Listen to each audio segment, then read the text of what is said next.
What's up guys, this is Astranox. This is a brand new account. It is only 7 days old and this is free to play. Free to play progression. I'm a free to play player across my 5 accounts. Yes, I'm crazy like that.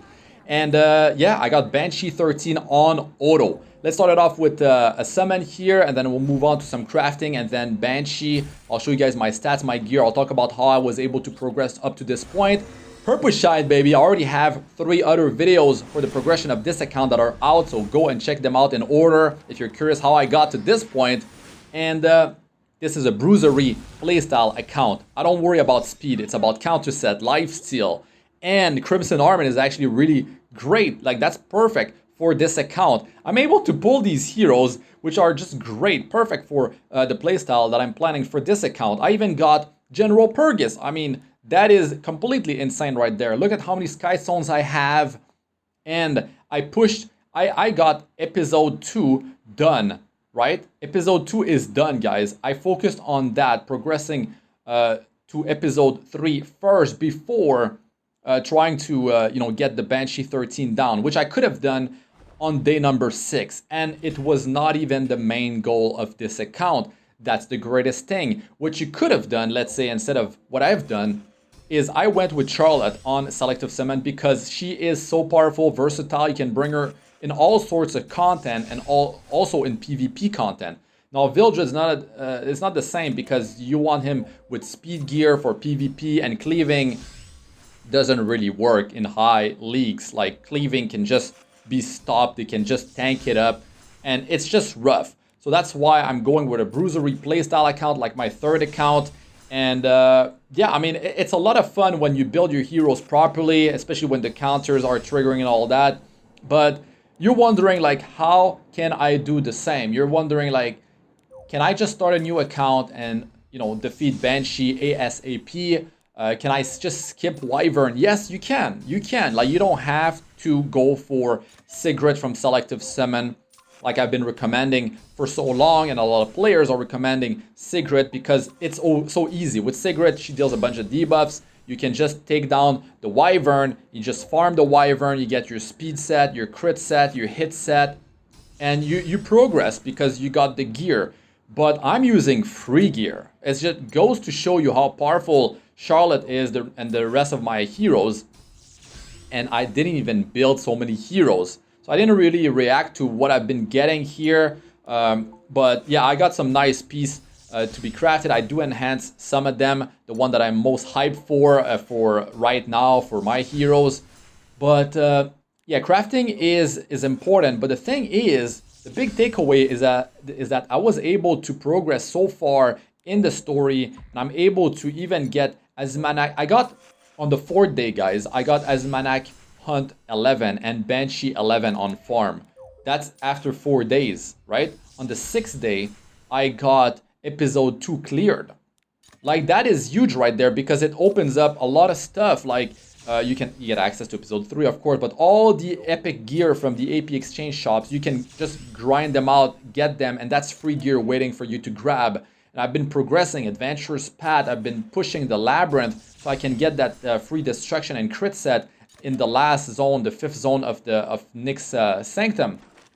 I mean, I'm really hyped about all that. A lot of gear is left for me to get, and I don't have to worry so much about randomness. You know, when you farm your hunts and you're crafting and all that, you have to worry about the stat that you're gonna get, the right combination, and then you have to enhance it. You have to roll high, and then, like, that's a lot of stuff you have to worry about. But all that epic gear that you get for free, waiting in the AP exchange, from the Adventurer's Path, waiting for you to get from the Labyrinth, all that gear starts with the same stats. Even pushing the Abyss, which my team is really strong for, like, you got a lifesteal sets in the Abyss. Of course, the initial values are random, and then when you roll, it's random. But yeah, I mean, it's really good when you have a team that can just do so much content in the game because you're putting all your resources to good use. Now, I can just bring all these heroes in PvP as well. Like, I invested into them, I rushed them to 6-star, working on their skill ups, putting that free gear on them, and I can bring these heroes almost everywhere. And that's definitely a feel good right there because you're not limited. It's not like you're building your Wyvern team and then you're like, oh man, that hero is for Wyvern, right? Like you built Alexa, you built your Furious, right? Furious, Alexa, like where are you going to bring them? You're not going to be able to bring them in that much content compared to a hero like Charlotte. Charlotte can be brought in so much content. Now, I'm talking about Charlotte, but this video is about Banshee. Like, that's the thing. I got Charlotte from Selective Summon, and she's a fire hero, which is not a hero you want to bring to farm Banshee 13. I was able to bring her up to Banshee 12, and I've cleared Banshee 12 on the 6th day as well as clearing episode 2.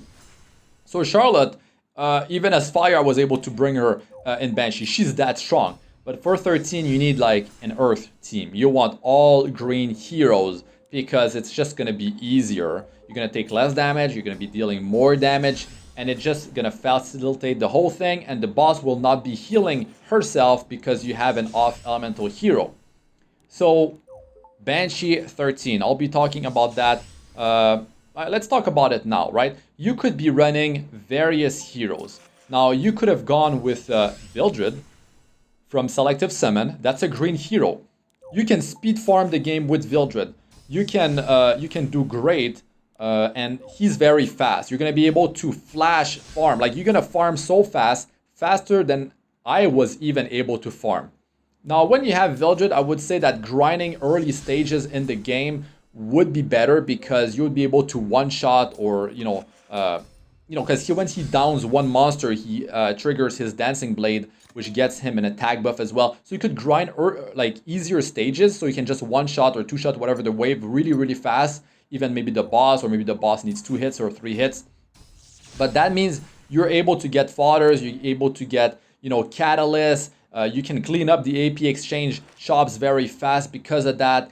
And it's great, man. It's great. So Vildred is definitely a powerful hero, and you can bring him in Banshee. So that's cool. You can bring him in Asmanac Hunt as well. You can bring him in Raid. But Charlotte can do all that. It's just in Banshee 13, you can't bring her in there. But Charlotte can be used in PvP, so that's the thing.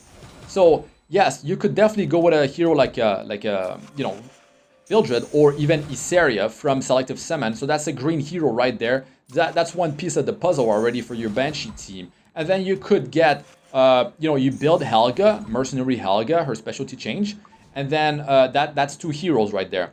Now you get Clary, right? 3-star hero. You build her up. You get her for free now. You start her specialty change, right? She's a knight, she's a tank, she's got defense break, she removed buffs from the target, all buffs actually. She's able to heal the team, heal herself. She's great. You put Aureus Artifact on her if you do have it, and it's going to be a great, great hero for a lot of content.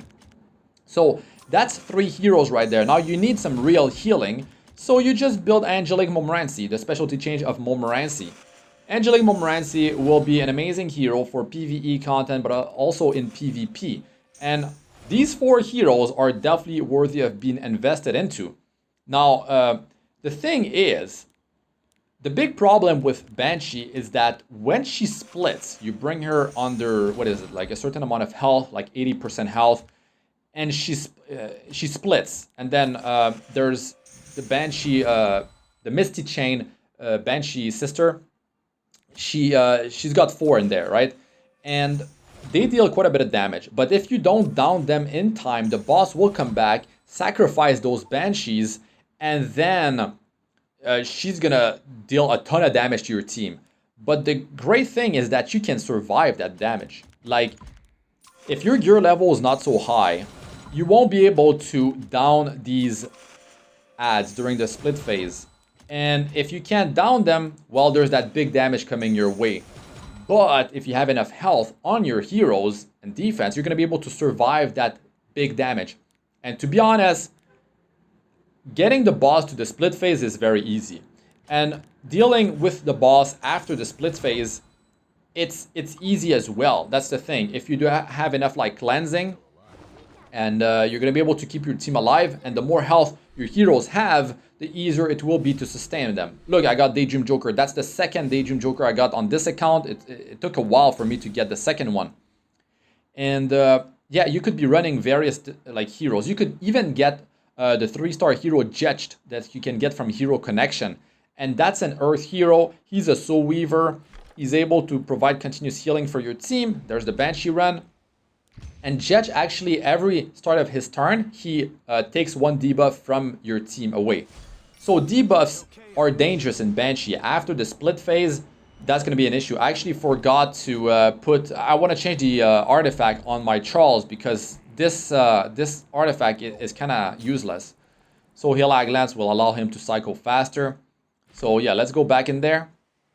So that's the first clear of Banshee 13. To be honest, like when I did my Wyvern team, I have a video of Wyvern 13 in under 7 days, right? I did that, but it did require a limited hero the way I did it, which now I could do very easily under 7 days without needing Seaside Bellona. I could do, you know, Sigrid, Furious, Alexa, and Angelic Montmorency, or actually Angelica in the front. I don't have to do a specialty change. She's more tanky, better base stats, and done. Like, that's my Wyvern team. I could probably pull that off in like 5 days.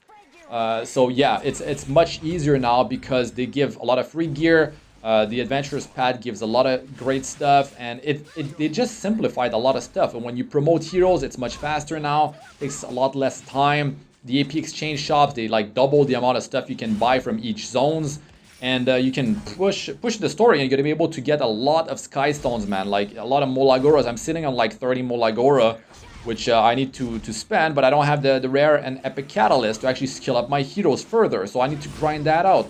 So look at that. Now, I got my healer, my cleanser, Ray, right? It could be Montmorency, Angelic Montmorency that you're running, right? You should put an Earth hero in the front. It should be like Falconer Clory, because in PvE content, they attack 40% of the time the frontliner. Yeah, that's one way to go about it. You put a tanky Earth hero in the front, and like Montmorency, you would put her like behind, of course. And yeah, so Charles, he has AoE damage, he's got a tag buff, but Helga, she provides a tag buff as well for the team. So if you did your selective summon with like a Vildred, you have your attack buffer, which is Helga, Mercenary Helga, and Vildred is just gonna be able to deal so much damage during this phase. The split phase right here, he's gonna be able to wipe them out real fast. And you can see that I'm struggling in terms of speed there. Like you can see a number under the health bar of the Banshee Lord Dustlight, right? At the start of her health bar, under that, there's an icon with a 1 in there, but it's a timer. Like, it's like a ticking bomb right there. It was started with like 3 turns or 4 turns, and it goes all the way down to 1, and then the boss comes back, and then she will sacrifice these Misty Chains, right? These Banshee Misty Chains, and yeah, deal damage to your team, and it hurts, but you can survive it with an Earth team. With you see that's 2 Misty Chains right there. Look at the damage. Like, I took a beating, but what it means is that you don't like necessarily need damage like cleaving damage, AoE damage that hits everyone, because you need to deal with these ads ASAP. What you could do is run a full Earth team. If you have Ori, it's going to be easier to boost your you know, your tankiness, damage sharing to the knight wearing it. But yeah, you survive it. Now, she sacrificed 2 of the Misty Chains, and I think that means she deals more damage than if it was just 1, right? So you just need to down 2 of them, or if you do down 3, then she's going to be dealing less damage, so it's going to be easier for you to survive the damage that she's going to do. And you just, you know, sustain your team, you heal your team up, you cleanse the debuff that she throws at you, and you're going to be good. Now, initially, maybe you don't run this on auto. I'm running this on auto just to show you guys the power of the team. Well, let's say I manual this. Look at all my souls. Look at all these souls. Like, you can do a lot of stuff with souls. You could help, you know, you could just soul burn your skills. A lot of power right there, especially Angelic Montmorency. Soul burn is a cleanse of 2 debuffs, healing for everyone, immunity for 2 turns. That's big right there. Very, very powerful stuff. I mean, there's different soul burns you can have. More damage, longer buff duration, more healing.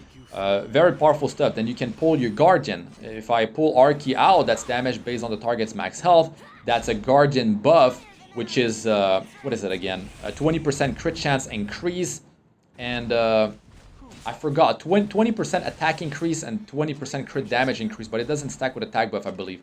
No, it doesn't stack with attack buff. But that's a way to, you know, deal damage and boost the damage of your team afterward. You're buffed up. So as you can see, like, after the split, you know, the big damage that she did by sacrificing the Misty Chains, That was huge right there, big damage. But after that, it was smooth sailing. Now she's gonna be throwing a bunch of debuffs at you, and you gotta just cleanse those poisons. You gotta cleanse. There's a debuff that she puts that if you don't, I forgot how it works. You have to cleanse it off of you. It's a curse. Yeah, the Banshee curse. If you don't cleanse that thing off, it will detonate and deal a ton of damage to your team as well. But I believe you can survive that damage. That's the thing. So Charles dealt a lot of damage, right? You can see Helga. She could definitely deal more. Like I'm missing skill ups. I don't have good gear. I have free gear on. Tillery has really garbage gear on. Like it's really bad. So I'll show you guys my stats, my gear, so you can see what I'm rocking. Like nothing crazy, nothing fancy. I was just able to enhance my gear high because I was grinding the adventure so much. And the adventure, you know, gives you a bunch of gray, white, and green items. You know, item level 51 and under. I sacrifice all that into the epic gear that they give for free. I power those up to plus 15. And I work on my roster of 4 heroes. Like 4 strong heroes, you enhance their gear equally. Initially, you're gonna have a farmer, let's say Free Spritzy area instead of like Vildred. Free Spritzy area can just clear waves one by one with her skill 2 continuously. You put her speed set the gear that she gets from Adventurous Path with the crit jewelry, necklace, and ring. I don't even have my runes fully powered up. Like you can see, like there's a lot of room for improvement. Like look, these skill ups, all the damage that I'm missing. Right?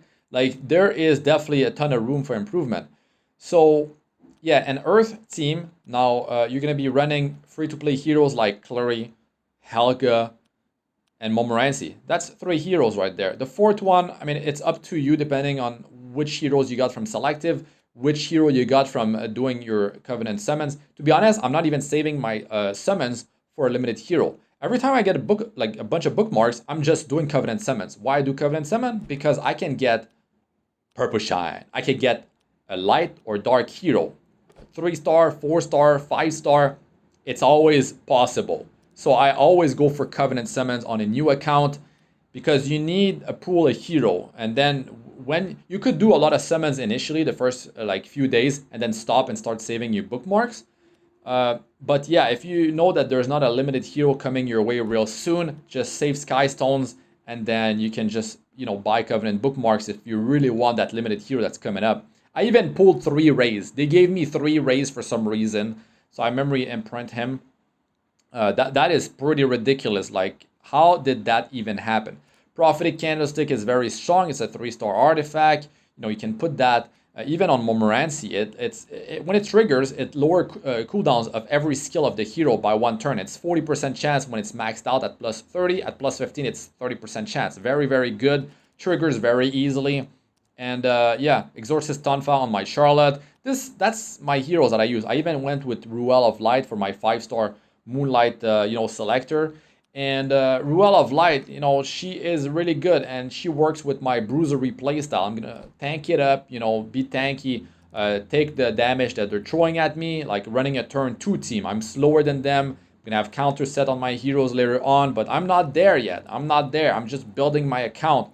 But the big take is that you need to work on the core sets of heroes, right? 4, 5, 6 max. Like, don't invest in more heroes than that in your progression early on because you're shooting yourself in the foot.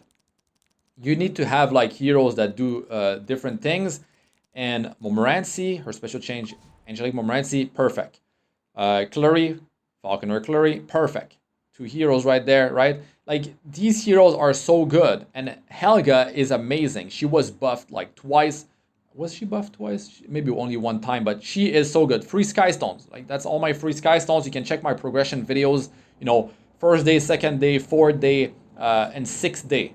All that stuff is on my channel, right? You can go and check them out and see my progression and follow up what I've been doing. And I give you guys a bunch of tips. I guide you through my progression, how I was able to do certain things and all that. And I give you guys a lot of tips. Like, you guys can definitely replicate what I'm doing. And to be honest, like, Charlotte is definitely a good time. Like, Charlotte is really a cool hero that you can bring in all sorts of places, and she brings the pain. She deals so much damage. She's so tanky. When she gets attacked, she gets self-attack buff and defense buff.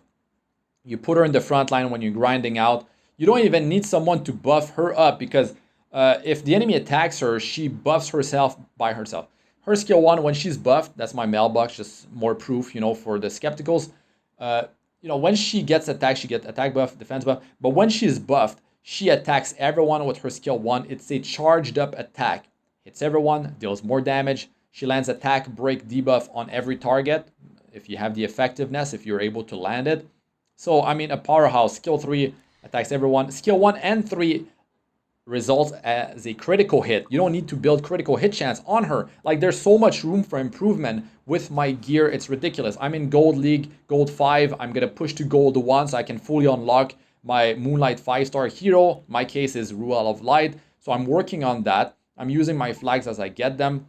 And that's definitely one part. Like, Charlotte is perfect for PvP. Like, you can bring her in Arena, in Guild War, in RTA. Great hero. Now, I mean, let me talk more about the Banshee type of stuff. So you can survive the damage of when the boss comes back and you couldn't deal with the ads. And that's great because what that means is that you could, if you don't have enough health on your substats, on your gear, what you could do is have health main stat on your ring, let's say, or defense percentage main stat on your ring. You can craft that. You could, yeah, you could craft that. You can craft it. Maybe you got it from a side story. Maybe where could you get it actually? Yeah, crafting would definitely be the way to go. So another thing is that crafting. Look at that. I'm in episode 3 already. Crafting. You can convert the lower materials, the crafting materials that are low tier that you can only use to craft item level 55 and item level 70. You boost them. You convert them into the crafting materials that makes item level 85 gear. You want to do that on every day because in the adventurous path, they give you as reward a bunch of the lower ones and you convert all those into the stronger ones and it gives you a lot of opportunity to craft a bunch of stuff. Look at all the epic gear from the AP exchange shop. In episode 2, I bought all that stuff. I powered it up. Some of them I'm using. Some of them I'm just waiting to build the next hero, something like that. This is my builds for the Sanctuary, if you're curious how I went with the Sanctuary. But you can see my builds in my progression videos as I'm progressing too. So yeah, a lot of knowledge there. But it's really cool that you don't have to just start a new account and rush for Wyvern, right? Because farming Wyvern is not something you want to rush. You don't want to do that straight off the bat. There's a lot of stuff to do in the adventure. This is all my reputation stuff. You can compare my stats to yours, stuff like that. You can see how much farming I did, right? And like I said, I farmed a lot of adventure stages, and that's a big part because adventure, you're doing multiple things at once. You know, you're getting some gold, enough gold to enhance your gear if you're going to be using charms and item level 51 and under gray, white, green gear. But you're also getting stigma, which you're going to use to skill up your 3-star heroes, and the extra ones you can make phantasmas. You need to power up your building, so it costs it's 15 or what is it, 20% less time to actually create a phantasma. So it's actually cheaper in terms of stigma. So the extra ones, you make phantasma, you grind more 2-star fodders, you make 3 stars, and then you promote to 4-star, 5-star, you make your 5-star into a 6-star, and that's it. But yeah, I mean, you're getting a lot of fodders, a lot of 2-star monsters, which is a big part of making 5-star and 6-star heroes. And making your heroes, you know, 5-star, 6-star, it boosts their stats. It's easier to survive. You're dealing more damage. It's very important. And by doing adventure, you're working on all that stuff. You are getting, you know, urgent missions, and then you're getting good stuff in there. Sometimes there's a yellow portal. You go in, there's a chest. You know, you're able to get sometimes some good gear, some epic gear that is really powerful that you can use for a long time from doing adventure. You're getting rare catalyst, epic catalyst, you're getting penguins all the time. The extra penguins, you can be running a 50% EXP booster, you know, for 300 sky stones from the shop. You go in normal, you buy the booster. There's a 1-day one for 150 and 3-day one for 300. You can see that gear right there, destruction and crit set from the last Nick Sanctum Labyrinth area. I'm working on that. I didn't even work on normal and or hell raid because pushing that point is so important because it unlocks the rest of the adventurous path, which gives you so many rewards. You want to get to that point because that's a lot of stuff, a lot of currency, a lot of chances to summon even a hit set for necklace and ring. You got so much stuff, some energy, even a 3-hour double rune drop rate buff that you can activate whenever you want. MolaGora, Phantasma to 6-star hero. There's even the potion that you can select any hero in the game and turn into a 6-star. Like, that is so much, time saved, energy saved. That is huge right there. You got gold transmit stone there. You got, multiple chances to summon MolaGora. Very good to progress there. So I'm waiting. I'm waiting to do the Asmakalis normal and Hell Raid. To be honest, Hell Raid, I could probably down 2 bosses with my team. I could complete normal raid. I have no doubt about it because I've used Charlotte before on my, on another account. And I know how powerful she is. And I know how powerful these heroes are. All these 3-star free-to-play heroes like Helga, Montmorency, Clary, I know how strong these heroes are. Look at all the gear that I was able to enhance to plus 15, plus 12. Like, that is all the grinding I did in the adventure, in the unrecorded history. But in the adventure, I'm doing multiple things. I'm grinding multiple things like I talked about, but I'm also pushing new stages, unlocking new zones, unlocking the AP exchange, grinding AP so I can buy the epic gear there, buy the Breath of Orbis to unlock, to boost my sanctuary, and then I'm farming catalysts and looking for stages where the catalysts that I need are at, and I'm farming that stage, and I'm getting a bunch of experience, and the extra XP gives me Penguin, and I'm running a team of maximum level heroes that will clear the stage fast. I'm running my core team in adventure. I can do all that at the same time. I can progress and do everything at the same time. Like, I'm not staying at the same stage, just grinding that thing like 1,000 times. I'm switching it up all the time, right? I'm doing different things. But anyways, I hope this was helpful. Check my other videos. That's going to be it for this one. I'm Astranox. Good luck with all you do. Peace out for now.